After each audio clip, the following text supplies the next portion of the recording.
Bom, pessoal, então retomando, vimos as principais teorias que discutem o que seria o direito, o próprio conceito de direito.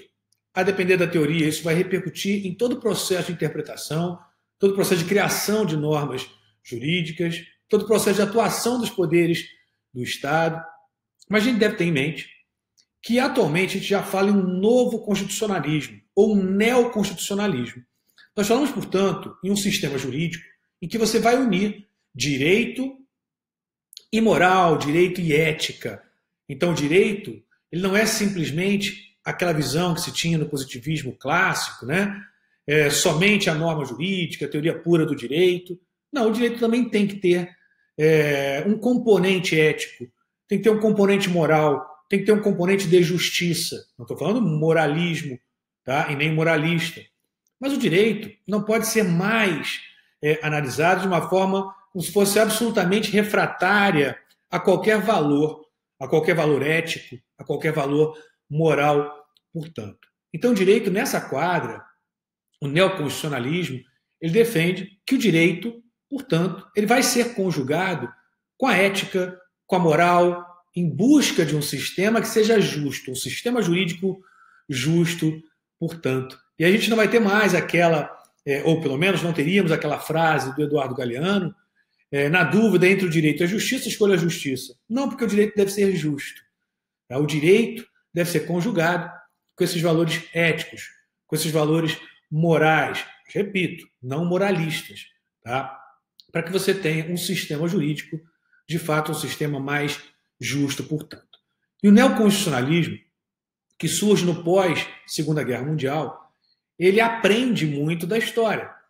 Da história, Primeira Guerra, Segunda Guerra Mundial, outras guerras que tivemos pelo mundo e ainda temos. Lembra que nós falamos com Habermas que nós estamos em constante processo de construção, de evolução? Também é assim com o sistema jurídico, também é assim com o constitucionalismo, também é assim, portanto, com o próprio direito. Então, o direito, ele tenta se aperfeiçoar. A ciência do direito, ela vai evoluindo, ela vai se aperfeiçoando, portanto. Então, o neoconstitucionalismo, penso eu, não é um produto pronto e acabado, mas sim um resultado histórico de todo um processo de construção, em que se aprende com os erros de gerações passadas, de momentos pretéritos. Como nós vimos e já dissemos, tá? Você pode pegar na União Soviética, na Rússia de Stalin, na Alemanha nazista de Hitler, na Itália de Mussolini, agora na Coreia do Norte, no Chile do Pinochet, na Venezuela, enfim. Tá? Todos vamos aprendendo com a própria história. Tá? Então você vai aprendendo com a história do mundo, nós aprendemos, a ciência evolui e não é diferente com o direito. Então o direito também evolui. Esse neoconstitucionalismo, como eu falei, não é um produto pronto e acabado, mas sim uma evolução, o resultado de um processo evolutivo das próprias ciências jurídicas, do direito constitucional, tentando, como eu antecipei para vocês, tentando aproximar o direito da noção de justo. Porque nós devemos pautar nossa vida em sociedade, pelo menos idealmente deveria ser assim, pelo que é justo. Veja que nós repudiamos injustiças. Claro que muitas vezes nós não concordamos, não há consenso em relação ao que é justo ou não. Mas nós temos uma bússola moral. O ser humano tem uma bússola moral. Claro, existem pessoas absolutamente imorais. Mas o ser humano tem sim uma bússola moral. Sabe, muitas vezes você vê algo, você não sabe porquê, você não sabe justificar, você não sabe argumentar o porquê, mas você fala, isso me parece errado, isso não me parece certo, sabe, isso não deve ser feito. Não estou dizendo que vai ser sempre um juízo verdadeiro, mas nós temos essa bússola moral, portanto. Isso é uma condição humana. Noam Chomsky, né, um dos maiores filósofos da atualidade, americano, ele defende, por exemplo, e tem a ver com a hermenêutica, né, ele defende uma gramática que ele chama de universal. O Chomsky, ele entende que é inato, a linguagem ela é algo inerente à própria condição humana. Então nós temos a linguagem dentro do nosso DNA. Então ela faz parte do DNA humano, portanto. E se a linguagem faz parte do DNA humano, existiria uma gramática que ele chama de gramática universal, uma estrutura da linguagem que seria uma estrutura universal. Ele chama de recursividade. Essa recursividade na linguagem, ela seria universal. O que é isso? A língua, veja que você vai falando, né, as frases, elas podem ir aumentando, vão se acumulando, portanto.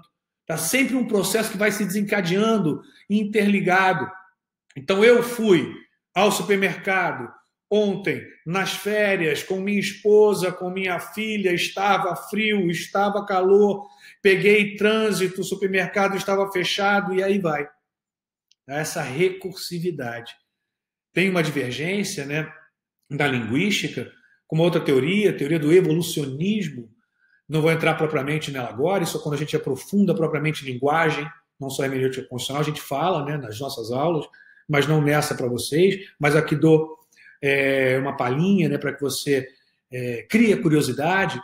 Esse evolucionismo, ele vem sendo desenvolvido por Dan Everett. Dan Everett chegou, inclusive, a fazer curso com Chomsky, né, e ele foi um missionário na Amazônia, e ele, nessa época de missionário, ele acabou encontrando uma tribo bem isolada na Amazônia, Piranhã, né? E nessa tribo, algo muito interessante, a linguagem deles, primeiro, a linguagem deles não tinha contagem, tá? Você não tinha números, eles não tinham contagem. Então, por exemplo, perguntava para a Índia, quantos filhos você tem? Ela não falava 3 filhos, 4 filhos, entendeu? Ela falava o nome dos filhos, mas ela não falava quantos. 2, 3, 4, não. Então, se você pegava, por exemplo, né, colocava de um lado 6 cocos, do outro lado você colocava um coco e perguntava quantos cocos você tem aqui desse lado onde tem um. Aí eles respondiam poucos. E aqui? Muitos. Ou seja, não tinha contagem, 1, 2, 3 números, não tinha. Essa tribo não tem contagem, tá? Não tem números, numeração, não conta. Tá? É pouco, é muito, muito pouco, entendeu? Pouquinho, enfim, mas não conta, não tem contagem. E essa tribo também, a língua deles não tem recursividade, sabe? Não tem passado, não tem essa sequência de passado, presente e futuro. Eles falam, por exemplo, né, e inclusive é bem curioso, que eles só conseguem contar até no máximo uma geração passada, talvez 2 gerações passadas, portanto, porque eles se importam muito com o presente, eles vivem um momento presente, né? Então, o que passou, passou, né? O futuro não sei, eu estou vivendo o presente. Então, a língua deles não tem essa recursividade. E o Dan Everett, né, que foi missionário nessa tribo, ele chegou a dizer, contar, ele era um missionário religioso, foi levar a palavra de Deus para essa tribo, e ele falou, olha, eu vim trazer aqui a palavra de Deus. Quem é Deus? Ah, Deus é o Todo-Poderoso. Sim, mas onde ele vive? Vive em todos os lugares, não sei. Você conhece ele? Não, não conheço. Você já falou com ele? Não falei com ele. Eu sei que ele me escuta, mas não falei com ele. Você conhece alguém que falou com ele? Não conheço. Você conhece alguém que já ouviu? Não, ele falou, também não conheço. Aí o índio respondeu para ele, então, não me interessa, ninguém nunca ouviu. Ninguém nunca falou com ele. Tá? Ele nunca conversou desse aqui para bater papo com ninguém. Então, não me interessa, eu quero conversar aqui com você e vamos viver a nossa vida. Você veja que na inocência do índio, né, ele acabou desarmando esse missionário, que viveu lá por anos e usou essa tribo para contestar a teoria do Chomsky, né, porque o Chomsky defende essa gramática universal e o Piranhã não teria essa essência da gramática universal, que é a recursividade, portanto. Ou seja, a língua deles, né, a linguagem deles, a língua deles, o idioma deles, era essencialmente a partir de uma necessidade que se apresentava a eles. Eles não precisavam do passado, não era uma necessidade deles. Não precisavam do futuro, não era uma necessidade deles. Precisava só do presente. Então a linguagem dele foi se desenvolvendo a partir da necessidade daquela tribo. E era uma tribo que tinha ali isolada, né? Então tinha os alimentos muito à mão, então resolvia as questões muito básicas, não era uma sociedade complexa, então a linguagem não se desenvolveu dessa forma.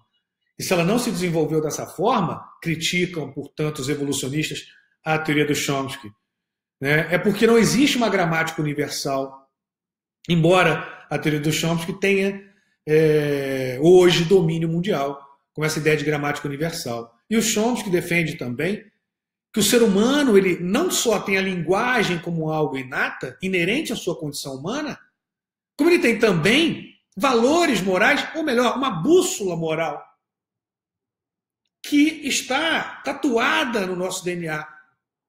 Né? Ela faz parte do nosso DNA, portanto. E aí ele cita 2 exemplos, para justificar tanto a linguagem como algo inata, como essa bússola moral como algo inato.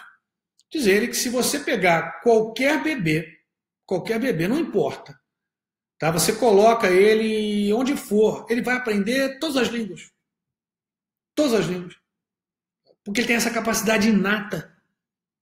Se você pega, por exemplo, um bebê, cria ele isolado, cria ele com os cavalos, isso tem casos concretos já, criado com os porcos. Aí, óbvio, né? Não tem contato humano, não aprendeu a língua.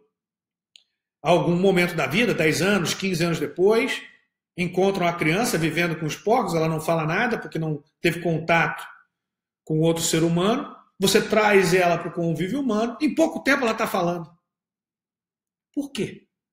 Porque a linguagem é algo inerente à condição humana, portanto.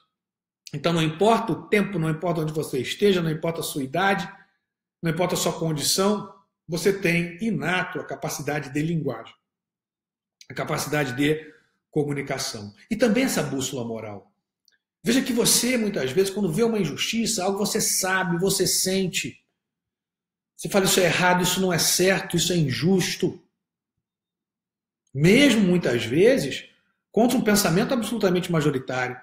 Eu costumo até dizer, brincar, né, que toca um sininho na nossa cabeça, a gente não percebe, mas é o alarme, né, toca lá na nossa cabeça e fala assim, não, isso é errado, tem alguma coisa errada, isso não é certo, isso não é justo. Você não sabe nenhuma teoria filosófica, você não tem nenhum estudo mais aprofundado em relação a questões éticas e morais. Você tem essa bússola interna que acaba te direcionando, portanto. Por que a gente pega? Eu te dou um exemplo, né? Eu tenho um filhinho pequeno, 1 ano e pouquinho, 1 ano e 4 meses, e a gente brincando, né? E tem um sobrinho um pouco maior, uns 10, 12 anos, e o pequeno, a gente estava vendo, tá? Estava vendo, mas o maior não sabia. A gente estava vendo, brincando assim, na área, próximo de uma piscina, estava próximo da piscina, e estava todo mundo ali. Mas quando o pequeno chegou, o maior já veio, e que automático já foi ele tomar o cuidado do menor. Porque é o perigo, é o cuidar do menor, é o cuidar do mais fraco, é o cuidar do mais necessitado, é o cuidar do mais idoso. Claro que existem pessoas que têm uma falha nessa bússola. Tem. Existem os psicopatas, olha só. Tá? Que tem uma falha nessa bússola, portanto, na moral, nessa questão moral, nessa questão ética. Sim, mas o ser humano, tá? Ele tem essa bússola moral. Por isso é que a gente ajuda, a gente tem pesar por quem está doente, por quem é mais idoso, por uma criança, porque isso é inerente à nossa própria condição humana, portanto. E o neoconstitucionalismo, ele vai trabalhar com essa ideia de que o direito, de uma forma ou de outra, ele tem que ser, ou procurar ser, justo. O direito não pode, pelo menos não mais nessa quadratura, sendo utilizado como um mero instrumento de poder. Não é essa a ideia, tá, do direito contemporâneo. Porque nós aprendemos, pelo menos devemos, aprender com os erros, não só com os nossos. É até bom que a gente possa aprender com os erros dos outros, porque a gente não erra, ou erra menos, né? Porque errar em algum momento a gente vai errar. Mas o sistema jurídico, portanto, ele tem que aprender com os erros. com os erros da história, com os erros de diversos países, e evoluir. Evoluir para entendermos que o direito não pode ser tido mais nessa quadra da evolução humana como um mero instrumento de poder. Como a gente vê ainda, como nós vemos em muitas sociedades. Então, esse neoconstitucionalismo, ele vai ter algumas premissas que o direito deve, portanto, observar, principalmente o direito constitucional, que é o que a gente vai começar a ver agora. Então, o neoconstitucionalismo, pós-Segunda Guerra Mundial, ele aproxima direito e ética, igual justiça. Então, o direito pretende ou deve pretender ser algo justo. Tá? Direito, pelo menos não mais, nesse momento da história humana, combina com injustiça. Tanto é que quando a gente fala direito, pode pensar você mesmo, né? Quando a gente fala em direito, a gente pensa logo em justiça. Não estou falando justiça como um órgão, justiça como um poder, não. Justiça como um valor. Tá? Quando a gente fala em direito, principalmente quando a gente fala para o leigo, né, em direito, ele pensa logo justiça, justo. Direito é o que é justo. Veja que isso é um pensamento, tá, implícito. Mesmo aquele que não estuda tem essa imagem do direito. Aquele que estuda, inclusive, que vai perdendo essa imagem do direito. Mas aquele que não estuda o direito, que não se aprofunda no estudo do direito, ele tem essa imagem de fora. Direito e justiça são sinônimos. Direito deve ser algo justo. Depois a gente vai estudando, a gente vai se aprofundando e vai vendo que não é sempre assim. E que muitos defendem que não deve ser assim, que direito e justiça são coisas distintas, apartadas. Mas a visão agora não. A visão é que o direito deve ser justo. Tá? Direito, portanto, somado à ética igual justiça. Então essa é uma premissa fundamental do neoconstitucionalismo. A segunda, uma nova hermenêutica. Por que nova hermenêutica? Porque uma hermenêutica pautada também por valores. Ainda que valores, tá, não sejam aqueles valores no sentido de valores moralistas, não, esse não se quer. Valores democráticos, que têm desdobramentos, pluralidade, diversidade, valores que decorrem de uma sociedade complexa, de um mundo complexo. Não adianta a gente querer e achar que o mundo vai ser simples, vai ser A e B, branco e preto. Não, não é. Não é e não vai ser. Não adianta você pensar que vai ser. Não vai. Nunca foi e nunca será. E será cada dia mais complexo. Portanto, não adianta se iludir. Temos muitos iludidos. Né? Não, tem que ser A e B, é assim. Não, não é e não vai ser. O senhor, a senhora estão se iludindo. Porque não vai ser, nunca foi. Nunca foi. E as guerras, muitas delas, se deram exatamente por isso. Porque quiseram dizer vai ser A ou vai ser B. Não, e não vai. Porque não vai.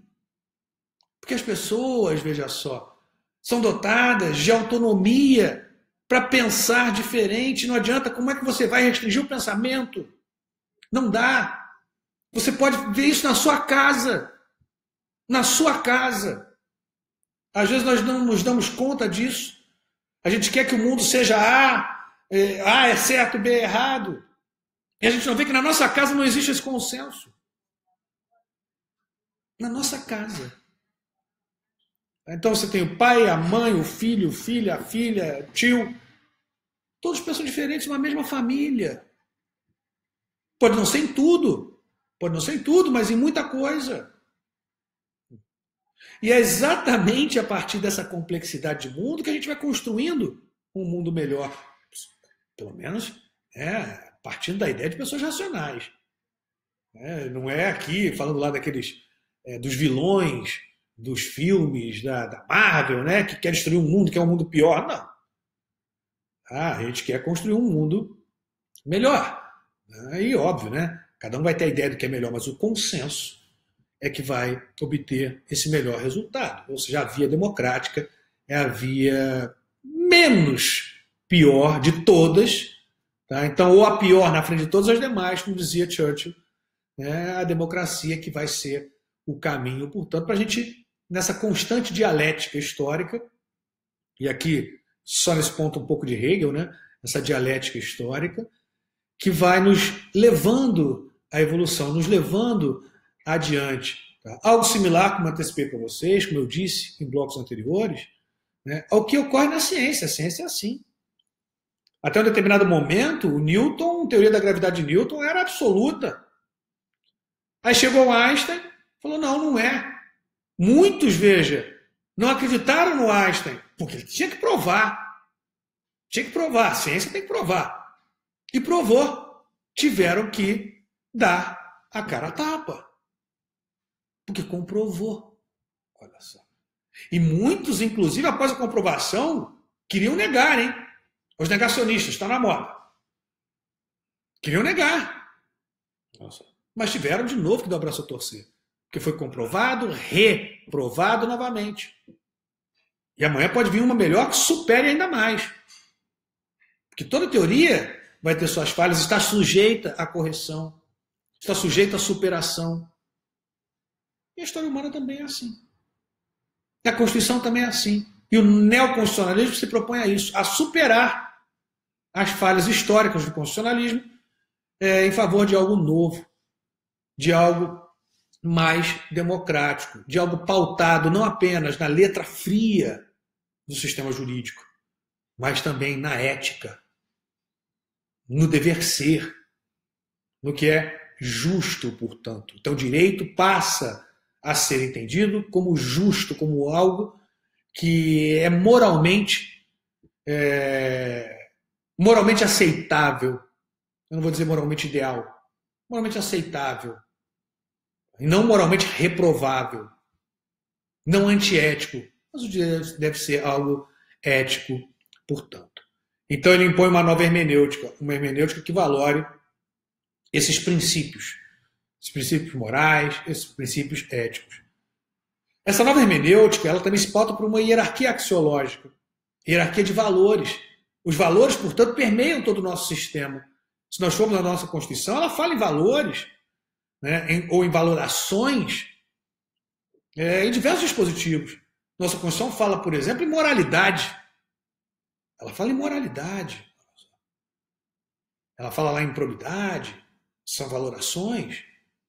Então a Constituição ela se vale, né, de princípios que dependem de um exame valorativo importante, vida, liberdade.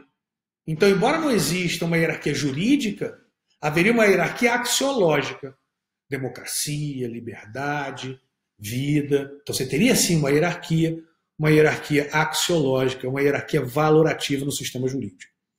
Também é voltada esse neoconstitucionalismo à concretização da Constituição, à normatividade da Constituição. A Constituição foi feita para ser aplicada. A Constituição não é meramente um documento político que fica guardadinho para você olhar de vez em quando, apreciar. Não. A Constituição foi feita para ser aplicada, para ser efetiva.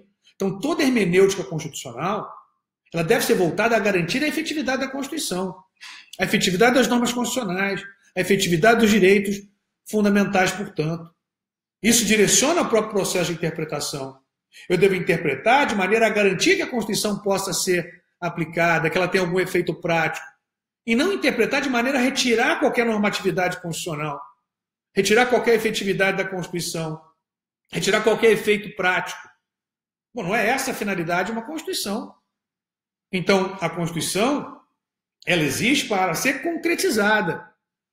Principalmente quando a gente fala, por exemplo, em constituições de transição, como é a Constituição portuguesa, transição de um Estado ditatorial para um Estado democrático, Constituição espanhola, Constituição brasileira, constituições de transição, de um modelo ditatorial para um modelo democrático, Constituição que tem, veja só, também uma função transformadora, e isso é importante no direito constitucional contemporâneo. Ela adota normas programáticas que estabelecem fins que o Estado deve alcançar, fins que o Estado deve atingir. Deve, portanto, buscar implementar esses fins constitucionalmente estabelecidos. A Constituição tem essa função de transformação, de transformar a sociedade. Se você for ao artigo 3º da Constituição, você tem lá, por exemplo, é o objetivo fundamental da República Federativa do Brasil, reduzir as desigualdades sociais e regionais. Isso é um objetivo, olha só. Então ela quer transformar a sociedade para que nós tenhamos uma sociedade menos desigual, uma sociedade tão grande, um Estado tão grande como o brasileiro, mais equilibrado nacionalmente, e não com um desequilíbrio muito grande entre as regiões. Você tem região sul, sudeste um pouco mais evoluída, aí você tem a região norte menos evoluída. Não, nós temos que buscar uma evolução mais igualitária em âmbito nacional. Isso é o objetivo fundamental da República Federativa do Brasil. Isso é uma norma programática que define um fim que os poderes do Estado devem buscar. O meio ele vai escolher. Como eu vou erradicar a pobreza? Não sei. O meio você vai escolher. O meio mais adequado, o meio mais eficiente. Agora, o fim é esse: erradicar a pobreza. Em relação ao fim, não se tergiversa. O fim está previamente estabelecido. O meio, os governos vão definir. Agora, o fim é questão de Estado, não é questão de governo. Esse ponto é importante. Então, o fim é questão de Estado. O meio, aí é questão de governo. Qual o meio que eu vou adotar para chegar a esse fim? Isso é questão de governo. Isso é questão de escolha, discricionalidade política, eficiência, demonstrar para um, para outro. Agora, o fim previamente definido, não. Esse fim não está à disposição dos governos. Esse fim vincula todos os poderes do Estado, portanto. Isso muitas vezes a gente não consegue compreender. O leigo menos ainda. Nós do direito temos dificuldade para compreender isso. Diferenciar questões de governo de questões de Estado.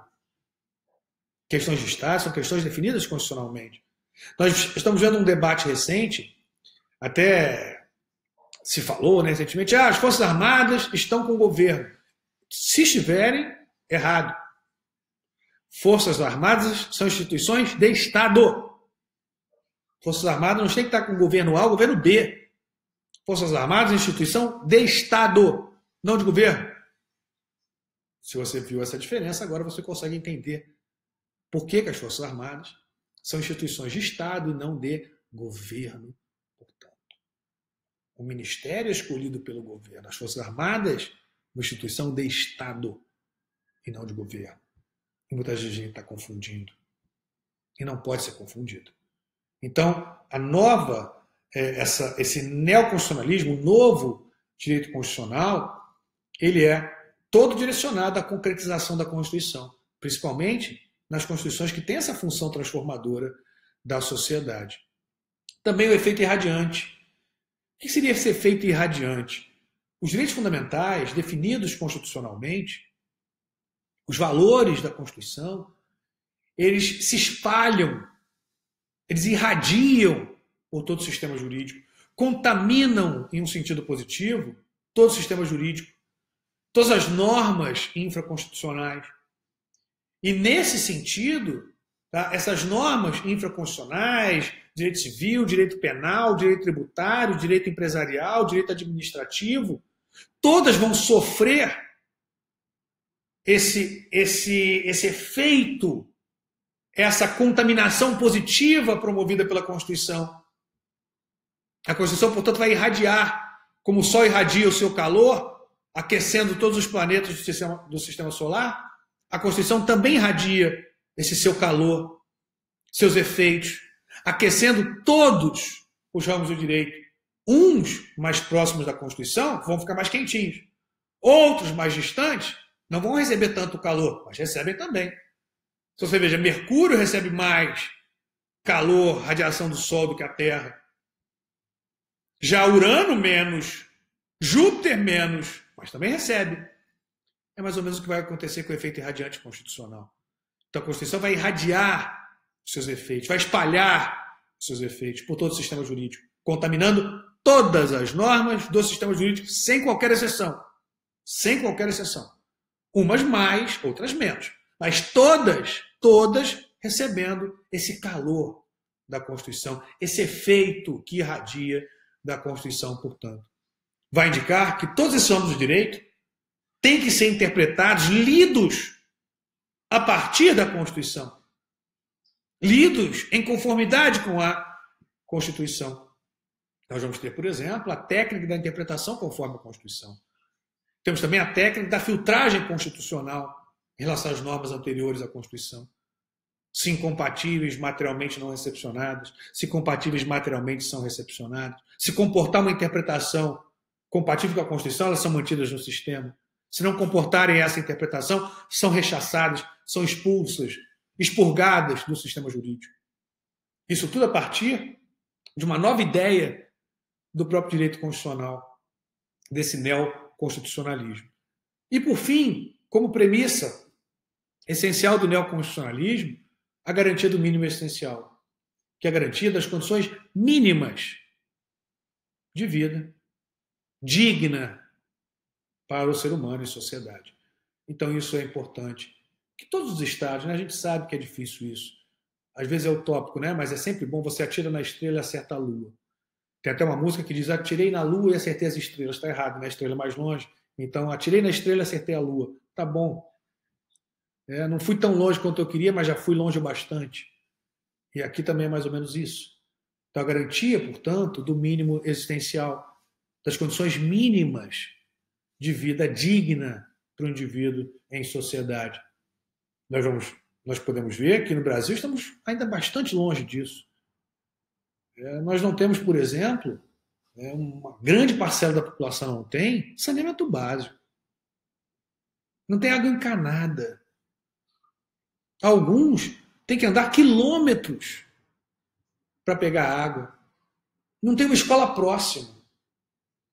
Eu vi outro dia uma reportagem, e era com muito esforço, né, que ela não era nem professora com formação, mas ela sabia escrever um pouco, e morava assim numa comunidade muito isolada no Nordeste, muito pobre, e ela decidiu fazer ali uma escola para as crianças.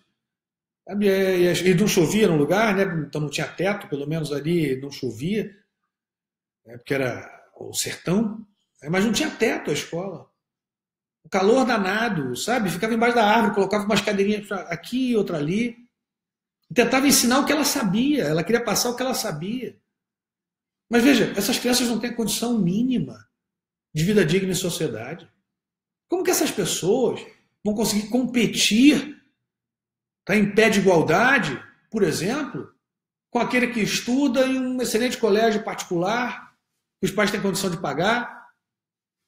Aqui no Rio de Janeiro, por exemplo, da cidade, estuda no Santo Agostinho. Como é que vai competir? Como é que essa criança vai competir?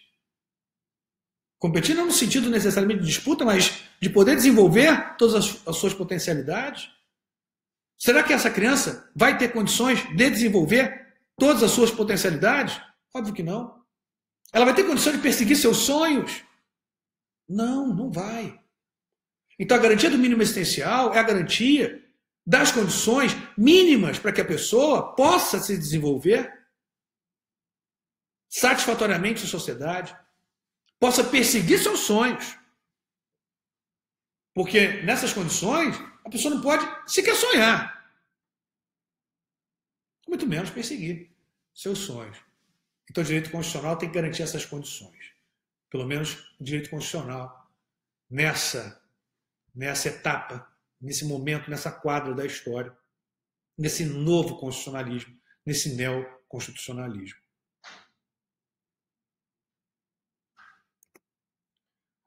Nesse neoconstitucionalismo, nós temos métodos de interpretação constitucional, o método jurídico, o método científico e espiritual, método tópico problemático, método hermenêutico concretizador, normativo estruturante, método comparativo, método culturalista e método da sociedade aberta dos intérpretes da Constituição. Esses métodos nós vamos começar a estudar no próximo bloco. A gente já volta.